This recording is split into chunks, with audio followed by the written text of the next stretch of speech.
ও সুজন ভাই, আমার বাসান ভাই, আমার কিডনি ড্যামেজ হয়ে গেছে ভাই, আমার চিকিৎসা করার ব্যবস্থা করে দেন। আরে ভাই এইসব ভিডিও তো মানুষ শেয়ার করে না ভাই, আপনার কিডনি ড্যামেজ হয়েছে কি এটা বাচ্চারা কেমনে বুঝাবো আমি? তো দর্শক, এই যে এই লোকটা অনেক অসহায়, এক সময় কাজ করে খাইতো, এস্তেমার মাঠে গেছিল কাজ করতে, তারপর বাস পড়ে উপরতে পড়ে গেছিলেন গা।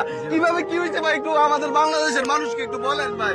ভাই ইস্তেমার মাঠে কাজ করতে যে বাস পড়ে গেছিল উপরতেন, পরে মাদার মেরুদণ্ড ফাটা একটা কিডনি আমার বড় হয়ে গেছে। তা প্রস্রাব পায়খানা আমার প্যান পাশে করতে হয়, বিছনাত করতে হয়। মানে আপনার টেম্পাস পরা আছেন এখনো? জি ভাই। তো দর্শক দেখেন, এই যে দেখেন এখনো টেম্পাস পরা আছে শরীরের মধ্যে। তো আমি কি বলবো, আমার খুব মানে খুব খারাপ লাগতেছে। আচ্ছা দেখাইতে হইব না, এই যে দেখেন এখনো, এই যে দেখেন এই যে এখনো টেম্পাস পরা আছে। এই বয়সে কি ওনার টেম্পাস পরা যায়? এক হলো বাচ্চারা পরে, আর এক হলো বৃদ্ধ যারা মৃত্যুর সাথে পাঞ্জা লড়তেছে। ওনার যে বয়সটা একবার মধ্য বয়স, বুড়ো হয়েছে না, আবার ছোট বাচ্চাও না।